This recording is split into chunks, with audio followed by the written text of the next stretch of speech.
สาวกบเพิ่นก็สิเหงาๆพี่น้องเป็นห่วงน้องหลายน้องเป็นลูกกำพร้าอายุ16ปีหาเงินหาค่ำก็บ่ค่อยเก่งตอนนี้อ้ายขอถามได้บ่น้องได้ได้บ่ความพันน้องตอนนี้อยากได้หยังได้เงินรักษาเลยอยากได้เงินรักษาเอื้อยบ่อ๋อเอื้อยจะบ่สบายเนาะแม่อ๋อหลังจากไปเฮ็ดงานอยู่สวรรค์กลับมาก็คือบ่มีเงินรักษาเลยบ่มีเงินเลยอ๋อไปหาหมอแล้วแบบยังไม่ได้ไปครับยังไม่ได้ไปยังไม่ได้ไปจักเทื่อเลย ว่าช่วงนี้ก็คืออ้ายก็สิลงปะอันที่สองอยากได้หยัง คนดูแลยังมีคนดูแลคือกันสาเหตุใดที่น้องว่าอยากได้คนดูแลอยากให้เขาจะไปถ่ายนาซอยไถนาซอยอีเม่อ๋อตอนนี้ต้องการคนมาไถนาซอยแม่บางคนก็บอกว่าชนบทสาวลาวชนบทบ้านเฮานี่สร้างคอนเทนต์เอามีติดตัวยั่วผู้บ่าวไทยหลายๆคนแม่นบ่น้องเป็นเรื่องจริงเนาะถ้าเป็นไปได้แท้เฮาก็เป็นเพื่อนเนาะถ้าบ่แม่นไสแน่นเฮาก็เป็นพี่น้องกันอยากได้พัดลมอยากได้คนดูแลอ๋ออยากได้พัดลมพัดลมนี่ก็น้องมีพัดลมบ่บ่มีอ๋อแล้วก็อยากได้คนดูแลไปพร้อม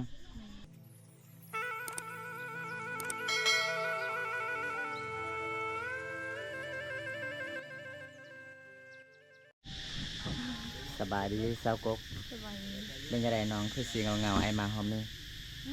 ฮะพอได้ยินข่าวๆว่าได้สามหมู่บ้านตอนนี้น้องอยู่กับเอื้อยแล้วก็ไอ้แม่แล้วก็เจ้าบ่อ้ายเจ้าก็คือตอนนี้ปะเจ้าแล้วอ๋อแล้วแม่นพอได้สิเฮ็ดให้เฮ็ดสวนแล้วน้องอ้ายเจ้าบ่ได้อยู่นำแล้ว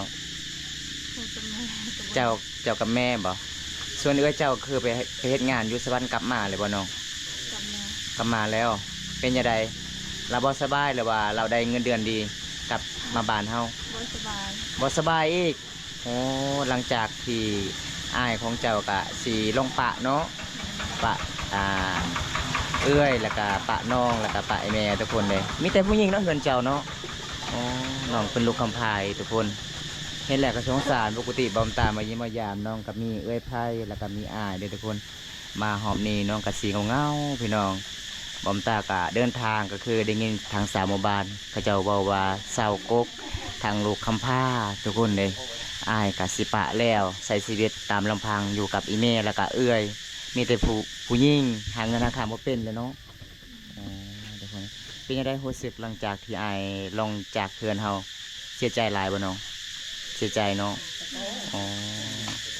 สาเหตุที่อ้ายของน้องกับบ่ได้อยู่นำสาเหตุใดน้องบ่ฮู้บ่บ่แม่นผิดกันกับเจ้าบ่หรือว่าผิดกันกับอีแม่อ๋อ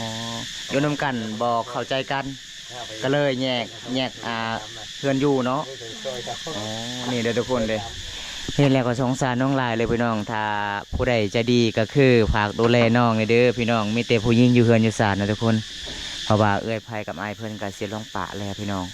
นี่คือแม่เพิ่นเด้อทุกคนเห็นบ่ไอแม่ก็คือเวลาไปลินกลางเว้นก็คือมาเยี่ยมมายามในตารางเฮือนเสาแลดนั่นล่ะสบายดีเด้อเสาแลด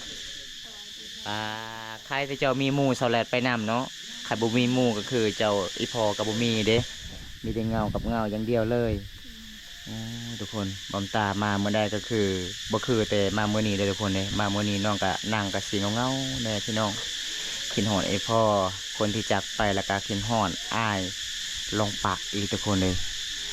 หาเงินหาคำกับโบเป็นมีแต่ผู้หญิงก็คือเอ๋ยของน้องก็คือเป็นคนสู้ชีวิตเลี้ยงอีเมแล้วก็เลี้ยง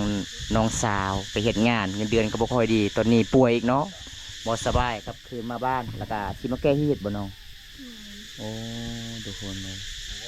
น้องของน้องนี่บ่สบายจักมือแล้วหลายมือแล้วบ่แต่ยังบ่ดีเลยดีแล้วเนาะนี่เลยทุกคนวิธีชีวิตลูกกำพร้าหาเงินบ่เป็นเฮ็ดหยังก็บ่ได้เลยทุกคนมาที่อยู่นำอ้ายก็บ่ได้อยู่นำแล้วต่อไปพี่น้องสงสารน้องหลายเลยพี่น้องถ้าพอได้รับชมคลิปนี้ก็คือฝากกดไลค์กดแชร์ทุกคนเลยฝากต่อไปให้ผู้ใหญ่ใจดีได้เห็นน้องแล้วก็ดูน้องพี่น้องพอช่วยเหลือน้องใดพี่น้องเลยน้องก็ขาดพออยู่นำกันก็คืออีเมแล้วก็เอื้อยแล้วก็น้องชายจะบอกยังมีบ่น้องเจ้าจักคน2 คนยังน้อยอ๋อน้องชายก็ยังน้อยเด้อทุกคนสู้ๆเด้อสะบกเด้อ เวลาจะเอาผัวก็คือให้มันหอดอายุ18 19 20 ปีเด้อน้องเด้อ อย่าพาเอาคือสาวเบียงอายุ15 ปีเอาพัวแล้วคันเจ้าเอาพัวนี่ก็แม่นผู้ใดล่ะก็สิซอยแม่เจ้าอยู่คนเดียวอีกที่เวียกเฮ็ดงาน แสดงว่าปีนี้ก็คือเฮือนเจ้ากับบ่ได้เลยเนาะไถนาเนาะมีไผซอยเนาะปะเลย นะคะ นาซาวอีกอ๋อนาซาวเจะเป็นบ่ไถนา เพื่อนนะคะ โอ้พูนนาซายมาซอยอ๋อแต่ละปีตลอดก็คือพูนนาซามันกับบ่ไหวกันซอยตลอดเนาะมันบ่คือเฮามีผู้สาวอยู่ในเฮือนในศาลทุกคนเลย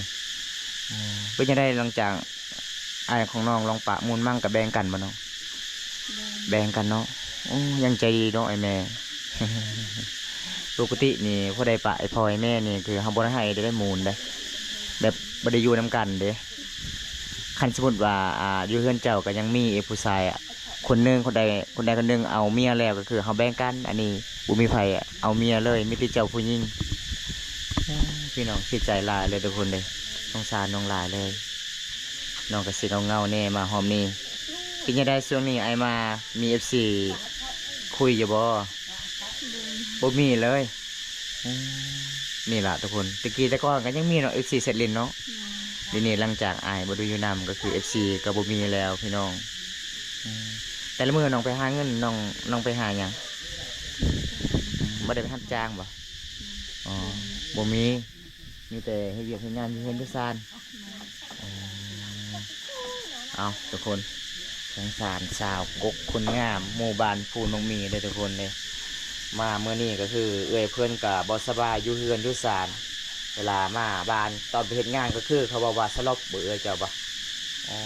ก็เลยกลับมาบ้านเฮาแล้วก็มาจำฮีดมาแก้ฮีดเนาะเฮือนเฮาเนาะหลังจากที่หลังจากที่อายของเพื่อนว่าสิลองปะก็คือ เกิดเรื่องราวเลยทุกคนเอื้อยของสาวกุ๊กไปเฮ็ดงานบ่สบายเลยทุกคนเลยมันแปลกเลยทุกคนแบบเฮาก็คือประเพณีบ้านเฮานี่ถ้าเฮาเฮ็ดผิดอยู่ในเฮือนในศาลมันก็ต้องถามเลยทุกคนหลังจากมาลิมาแอนดูตารางเฮือนก็คือสาวกกกสิพาเฮาขึ้นเฮือนขึ้นศาล มามื้อนี้นาข่าวเป็นเวิร์นสองคนนี้หน้าตาคือกันเลยเนาะ สาวงามบ้านประจำปูนมังมีแล้วอันนี้ถ้าผู้ใดเอาพวกก่อนเนี่ยก็จะว่าวุ่นแน่คนหนึงอ่ะ เนาะเคยอยู่น้ำกันเด้เคยอยู่น้ำกันแบบผู้หนึงใดผู้หนึงบ่ได้เนี่ยโอ้ยนอนบ่หลับแล้วหมูก็ ถ้าเสากกได้กับเสาเล็ดก็คือน้อยใจแล้วบัดนี้ถ้าเสาเล็ดได้เสากกก็ได้อยู่คนเดียวบัดนี้หมูหักหมูแพงซะด้วย เคยอยู่น้ำกันเนาะกินหอดไม่ได้เว้าแล้วคือกันบ่ใช่กับแทบแบบว่าเคยเมื่อกี้เคยไปน้ำหมูแบบหมูเอาเมียก่อนไงโอ้ยเอาบ่มีหมูไปเที่ยวแล้วบัดนี้เคยไปเด้เคยอยู่ค่ำๆคืนๆเป็นได้ไอ้มาวันนี้กินข้าวกินน้ำแล้วบ่ละ กินแล้ว กินแล้วเนาะได้อาหารไปเลยกินนะ ปลา ปลาสลัดได้กินอีหยังเจ้า ปลาน้ำ กินปลาโอ้แสดงว่าเจ้ากกได้ปลาเจ้าก็ได้กินน้ำเนาะ แม่ อันนี้หมูหักหมูแพงตัวนี้นะ ได้ยังก็ได้กินน้ำกันเนาะถึงใจเอาพัวเดียวกันอยู่บ้าน มีบ่บ้านล่ะมีบ่บ้านเฮานี่ มี มีเนาะโอ้เอาพัวน้ำกันเลยปลาบาดใดมือตาเด้ นี่ยัง เอาพัวน้ำกันนี่บ่ สองไอ้น้อง แม่น มีแต่บางคุณซี่มี โอ้ เป็นยังได้สาวแลดหลังจากมีผู้ใหญ่ใจดีซอยน้องซื้อสังกะสีมันนี้ดีใจบ่น้อง แม่ดีใจ ดีใจจักเปอร์เซ็นต์ 100% 100%แล้วเนาะอ๋อน้องบ่คือว่าพันเลยว่าสิได้เฮือนใหม่เนาะซ้ำได้เฮือนใหม่ทุกคนปกติเฮือนน้องเบิ่งหลังคามันก็สิเป็นปล่องละลายเลย เป็นยังได้หลังจากรู้สึกที่สาวกกไอายมาฮอบนี่สีเงาๆก็คือพอได้ยินข่าวอ้ายสาวกกกสิปะสาวกกเลยเป็นยังได้สงสารหมู่บ่เนาะ แม่ สงสารบ่ คือเป็นอันนี้แหละล่ะ ปกติก็คือเวลาน้องไปใส่กับไปนำกันมีความหยิ้มตลอดเนาะแต่มากมื้อนี้สาวกกนั่งคนเดียวเลยได้ สีเงาเลยทุกคนบอกบ่ออกเลย ก็คืออ้ายเจ้านี่คิดเมื่ออยู่น้ำเมียบ่ บ่ แต่ว่าอยู่บ้านเดียวกัน แต่ว่าแยกเป็นพี่เป็นน้องกันเลยแบบนั้นบ่ เมียเราก็อยู่นี่ อ๋อ หมู่บ้านเดียวกันบ่ บ้านเดียวกันโอ้แต่ว่าเรานี่แบบเราจะอยู่แบบโดดเดียวเลยแบบนี้นะ อ่า ไม่อยากร่วมพ่อแม่แล้ว อ่า อ๋อ เห็นให้ส่วนก็คือทางไผทางมัน อ๋อเจ็บใครไอ้ดูกับบ่ได้เบิ่งบ่แยงกันแล้ว โอ้อ เอาทุกคนก็บ่ว่ากันทุกคนเลยมัน สงสารสะกกหลายเนาะ แม่น บ่มีไผเฮ็ดเวียกเฮ็ดงานเลยเฮ็ดหยังก็บ่เป็นเลยเด้ ก็คือสาวกกก็มีอายคนเดียวบ่ อายคนเดียว อ๋อเอ้าหลังจากที่อายเจ้านี่บ่ดูแลแม่เจะในไผสิไทยนาแล้วบัดนี้นะอายบ่อยู่แล้วบัดนี้บ่ฮู้ โอ้ โอ้ยทุกคนเลยขอก็เสียแล้วเนาะอายคนเดียวกับบ่ถือกับอีแม่ซ้ำเฮ็ดได้เลยบัดนี้หาผัวได้ล่ะ พ่อก็แห้งกระแทกแล้วเนาะไปปะอีแม่อีกเด้อยู่คนเดียว อ๋อให้เขามาสู้เฮาแล้ว เออ ให้เขามาเฮ็ดเฮือนเฮ็ดอันนั้นมาอยู่บ้านเฮานี่แหละ บ่เคย บ่เคยอีกแบบนั้นจ้ะ บ่เคยต้อง อ๋อ ต้องไปอยู่บ้านผู้บ่าวอ๋อต้องย้ายมาอยู่บ้านผู้ชายเนาะ ลำบากเลยแหม่บัดนี้นะ เอาสาวแรดอย่าลืมเด้อถ้าฮอดฤดูไถนาเจ้าก็ต้องไถซอยได้เสากกนี่เด้อเจ้าเป็นขับรถต๊อกๆนะ เป็นบ่ เลยนะ บ่เป็นบ่ เป็นเนาะ เจ้ามีอายบ่น้อง แม่ มีอยู่เนาะอ๋ออายเจ้าก็ลงปะคือกันบ่ยังอยู่นํกัน อ๋อ อ๋อทุกคน แต่ว่าชาวกกนี่บ่แม่นลงป่าได้แบบทิมเลย อืม ทิมพ่อแม่เลยแบบบ่ได้ แต่ บ่ มูลมังอยากได้ อ๋อก็คือแบบว่าตัดขาดจากครอบครัวทางพ่อแม่ไปเลย จะไปอยู่อันน่ะให้อหยังพ่อตาแม่ยายเบิ่งแล้วบัดนี้นะโอ้ มันแปลกเลยทุกคนปกติบ้านเฮานี่ชนบทนี่เวลาเอาเมียนี่ก่อนเฮาสิลงก็คือสมมุติว่าเฮาเป็นสองไอ้น้องนี่น้องยังบ่ทันเอาเมียเนี่ยเฮาลงบ่ได้เด้ แม่นแม่น เวลาน้องเอาเมียแล้วเฮาต้องลงนี่นั่น แม่นเพ ล ราะ ง ว่า เออ บ่มีคนให้เลี้ยงเนาะ แม่บ่มีคนดูแล คือจังอายบุญตานี่คันสิเบิ่นน้องบุญตายังบ่ทันได้เมียก็คือบุญตาก็ลงบ่ได้เนาะ ลงบ่ได้ อ๋อ ดูแลเขาเด้ แม่นเอาทุกคน เอา ป็น เว้าไปเว้ามาจนว่าสะกกสิให้อีกเด้อทุกคนเด้ ไปมื้อนั้นไปเยี่ยมพยายามชาวบ้านก็ให้อีกทุกคนคิดฮอดอีแม่ นี่ เพิ่นก็เป็นลูกกำพร้าอันนี้ก็คือสาวกกะใครยังมีแม่ทุกคนลูกกำพร้าบ่มีพ่อคือสาวบ้านบ่มีทั้งพ่อบ่มีทั้งแม่เลยดำรงชีวิตตามลำพังพี่น้อง จังไดก็สู้อายก็ให้กำลังใจเดียวมีหยังก็คันบ่มีบัตรเติมเงินก็อายช่วยได้ แต่ว่าบ่มีน้ำมันนี่ก็โยอายก็คือกัน แต่ บ่มีน้ำมันไทยนะอายก็บ่มีคือกัน เพราะว่าน้ำมันรถเติมไปท้ายคลิปก็พอเฮงน้องเอ้ย อย่างใดก็ให้กำลังใจถ้าหากอายมาเพจนี้อยากให้อายไปไทยให้ก็อาจจะไทยให้ซอยอยู่อายก็ไทยเป็นได้ ไทยนานะพอได้อยู่ ไทยหน้าได้จะไทยสาวกกเด้ย ไทยนา หักแพงกันนั่นแหละน้องนุ่งก็เฮาก็เคยมาถ่ายคลิปก็กินข้าวกินน้ำก็หากว่าบ่ใส่มากก็จะได้ไทยซอย แสดงว่าอยู่เฮือนของเจ้ากับผู้สาว2คนเนาะหลังจากเจ้าก็เอาผัวเจ้าก็เอาผัวมีแต่แม่อยู่คนเดียวบัดนี้ น้องชายก็ยังน้อยๆอีกทุกคนเฮ็ดหยังบ่ได้ ได้เอื่อยเอาผัวแล้วบ่ยังเนาะตอกายังเนาะโสดคือเดียวเอื่อยก็โสดน้องก็โสดบัดนี้ เอาได้ใครสักคนหนึ่งอันนั้นแหละแม่ลำบากแล้วบ่มีไฟไทยนาให้ ได้ลูกชายคนเดียวบัดอันน่ะผิดกันช้ำบ่ถือใจกันช้ำเนาะ บ่แม่นอายเจ้าผิดกับเจ้าบ่สาวกกย่านอายจะว่าเจ้าบ่ได้เฮ็ดเวียกเฮ็ดงานมีแต่เข้ากองอายอย่างเดียวบ่แล้วบ่เว้าในนั้นบ่น้องอ๋อผิดกันก็คือประมาณจักปีแล้วอายคงจะผิดกันกับไอ้แม่ แต่พอเคยเสียแล้ว แต่พอเสียเลย อ๋อ พอยกลงแต่พอเคย โอ้แต่พอจากไปเพิ่นจะลงปะแต่ตอนนั้นเลยโอ้ เป็นอะไรคือว่าบ่ถือกัน คนเนี่ย ผิดย้อนหยัง ก็คือเรื่องที่หาบูจักเนาะ อ๋อเหตุผ เพ ล ราะว่าน้องก็คือยังน้อยเด้ อ๋อ อืม เวลาผิดกันนี่เคยหายอีแม่หรือว่าอยากตีอีแม่หรือว่าแนวใดล่ะก็แบบบ่เข้าใจกันซื่อๆเนาะอยู่นำกันก็อึดอัดเนาะ ในทุกคนแต่นี่ก็คือปัญหาครอบครัวมันเป็นเรื่องปกติทุกคนเลยเพราะว่าได้ลูกได้เมียบางคนก็หักแพงพ่อแม่บางคนก็หักลูกหักเมียก็หนึ่งกับเว้านิดๆน้อยๆกับบ่ถือใจกันเป็นเรื่องปก แม่ ติของ ปกติเฮาก็คือ เวลาเอาเมียเฮาหักทั้งเมียทั้งพ่อแม่เนาะ แม่ หักให้เสมอภาคทุกคนคันเฮาหักทั้งเมียอีกก็บ่ได้ แม่น ปะพ่อแม่ทุกคนอันนี้แม่แล้วทุกคนนี่ปะน้องปะแม่ใช้ชีวิตตามลำพังเฮ็ดหยังก็บ่เป็น อย่าลืมเด้อสาวแลดเด้อเวลาเฮ็ดให้เฮ็ดสวนเวลาเฮ็ดนาต้องซอยกันเด้อน้องเด้อเอาให้งานกันเด้อ น้องก็บ่มีอ้ายมาซอยแล้วต่อไป มีแต่อีแม่แล้วก็เอื้อยก็ไปเฮ็ดงานอยู่สวรรค์เงินเดือนก็บ่ค่อยดีทุกคนเลยตอนนี้ก็บ่สบายเนาะเอื้อยเนาะบ่มีเงินไปรักษาอยู่ห้องหมอบ่ บอก อ๋อบ่ได้ไปกวดเลยอ๋อทุกคนเอาพี่น้องสงสารน้องหลาเลยทุกคน เนี่ย อายุ16 ปีลูกกำพร้า ต้องมาสู้ชีวิตเนาะ แม่ โอ้ยทุกคนเลยนี่แหละ คือชีวิตคนเฮามันแตกต่างกันอีดีแต่ว่าหากว่าทุก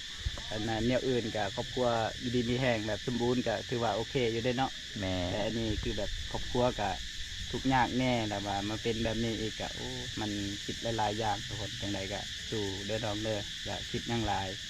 จังใดมันก็บ่มีแค่เฮาคนเดียวดอกมันจะมีหลายคน คนอื่นเขาก็ลำบากกว่าเฮาก็ยังมีแต่เฮายังมีแบบเพื่อนอยู่ก็ยังพออยู่บางคนเพื่อนชานกับบ่มีแค่มาเป็นแบบนี้อีกก็มีหลายคนเนาะถ้าคิดก็มันก็ช่วยยังบ่ได้เด้ ให้กำลังใจ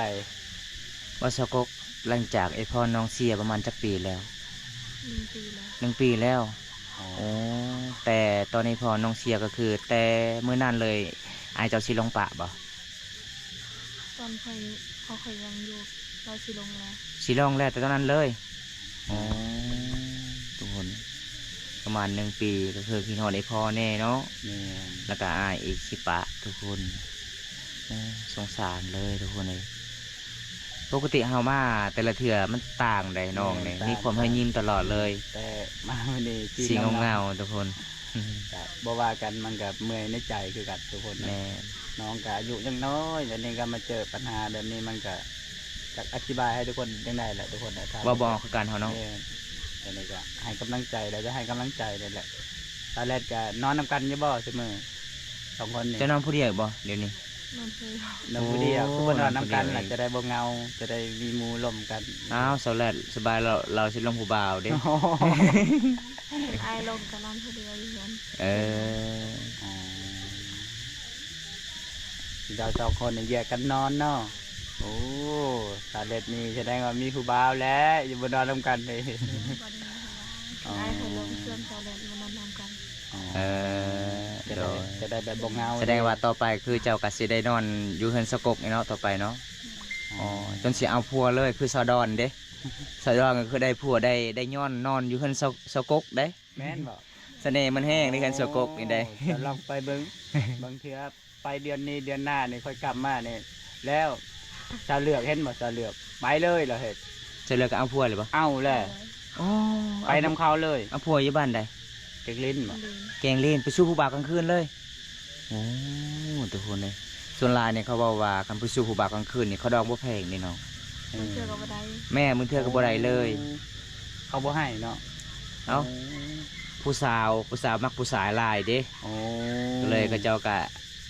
บ่ให้เขาดอง แบบว่ากันเฮาขึ้นเพื่อนเขาแล้วสิเมื่อก็เมื่อบ่ได้เด้เนาะพิธีเขาอีก แม่ บัดนี้เขาดองถือก็จะเป็นได้เนาะ แม่ จากว่า20 ล้านก็ได้อยู่15 ล้านประมาณนี้แหละเนาะ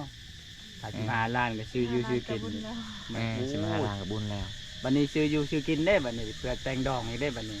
เป็ดไก่อีกบัดนี้ คือเอาเบียงมีบุญแล้ว บ่ ไอ้เวียงได้15ล้านเนาะ 15 ล้า ร้าน น ยังมี ไอ้ยัง มีแนวกิน ซื้อ ว่า 15 ล้านอีหยังก็ เขา เขาให้ ให้อ๋อ โอ้ เครื่องอยู่เครื่องกินเนาะเป็นงัวบ่หรือแบ งัว งัวอีกเนาะ บุญเนาะสาวเบียงเนาะเพิ่นได้15ล้านกีบค่าดอง เฉพาะเครื่องกินเครื่องอหย่างต่างๆต่างหากไว้ทุกคน แสดงว่าทางแม่พ่อแม่เจ้าบ่าวก็ยังมักเนาะยังนี่อันน่ะนิสัยดีอยู่ อืม ก็คือให้งัวให้แนวอยู่แนวกินพร้อมถ้าเบิ่งชาวเลือกนี่สิได้เด้อบ่บัดนี้ เชื่อเลือกก็คือ บ่คือเอาคือว่าจัน ว่าแม่นเสาเลือกเอาพวกเข้าบ่ บ่ ผู้บ่าว เปล่าเนาะ หลังจากที่เบาอำตากะมาเยี่ยมมายามสาวกกสาวแลดมื้อนี้ก็คือน้องสาวกกเพิ่นก็สิเหงาๆพี่น้องเป็นห่วงน้องหลายน้องเป็นลูกกำพร้าอายุ16 ปีหาเงินหาคำก็บ่ค่อยเก่งตอนนี้ก็คืออ้ายก็สิกลับกันเด้อน้องๆเด้อตอนนี้อ้ายขอถามได้บ่น้อง ได้ ได้บ่ความพันน้องตอนนี้อยากได้หยัง อ ได้เงินรักษาเอื้อย อยากได้เงินรักษาเอื้อยบ่อ๋อเอื้อยจะบ่สบายเนาะ แม่น อ๋อหลังจากไปเฮ็ดงานอยู่สวรรค์กลับมาก็คือบ่มีเงินรักษาเลย บ่มีเงิน อ๋อ ไป ซึ่ง หาหมอแล้วบ่ยังไม่ได้ไปครับ ยังบ่ได้ไป ยังไม่ได้ไปจักเทื่อเลย หลังจากได้เงินแล้วก็คือน้องรักษาเอื้อยเจ้าก็คือเซาเจ็บเซาไข้ก็มีความสุขนะเฮาเนาะ แม่น เพราะว่าช่วงนี้ก็คืออายก็สิลงปะอ๋อความพันที่สองเด้ อันที่สอง เด้อความพันที่สองอยากได้หยัง คนดูแล ยังมีคนดูแลคือกัน อ๋อสาเหตุใดที่น้องว่าอยากได้คนดูแล อยากให้เขาเจ้าเฮ็ดหยังแน่ อยากให้เขาจะไปถ่ายนาซอย ไถนาซอยอีเมอ๋อ ตอนนี้ต้องการคนมาไถนาซอย แม่น อ๋อ ทุกคนเพิ่นอยากมีคนดูแลพี่น้อง บางคนก็บอกว่าชนบทสาวลาวชนบทบ้านเฮานี่สร้างคอนเทนต์เอามีติดตัวยั่วผู้บ่าวไทยหลายๆคนแม่นบ่น้อง บ่ เป็นเรื่องจริงเนาะ ถ้าเป็นไปได้แท้เฮาก็เป็นเพื่อนเนาะ ถ้าบ่แม่นไซแนนเฮาก็เป็นพี่น้องกัน โดย อ้าวทุกคนนี่เด้อพี่น้องสาเหตุที่น้องอยากได้เงินน้องก็อยากเป็นผัวเอื้อยของเพิ่นบ่สบาย แล้วก็สาวแรดอิหยังเจ้ายิ้มเลยเจ้านี่นะ แม่นจะมีแฟนแล้วบ่เจ้ายิ้มเลย บ่ได้มี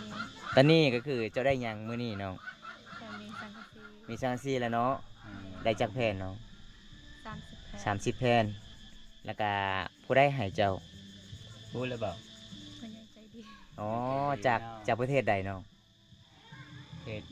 สหรัฐเนาะ สหรัฐอเมริกาบ่อ๋อแสดงว่าตอนนี้น้องก็ได้เฮือนครัวงามๆแล้วน้องก็สิได้มุงหลังคาทุกคนต่อไปใกล้สิฮอดหน้าพ้นข้อพันที่สองอยากได้หยัง อยากได้พัดลมอยากได้คนดูแล อ๋อ อยากได้พัดลม พัดลมนี่ก็น้องมีพัดลมบ่ บ่มี อ๋อแล้วก็อยากได้คนดูแลไปพร้อม แม่ อ๋อทุกคนอายุจักปีน้อง2คน16บ่ แม่ อ๋อ16ถ้ามีคนดูแลก็คือต้องคุยให้มันฮอด2ปีเนาะฮอด18 ปีจึงเอาอายุ18 ปีจึงเอาได้เด้อทุกคน ตอนนี้อายก็ขอกลับกันเด้อน้องเด้อ โดย มีเวลาว่างโอกาสหน้าอายก็มาเยี่ยมมายามกันใหม่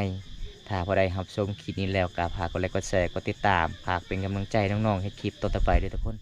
เอาไปซีเด้อน้อง บ๊ายบาย บ๊ายบาย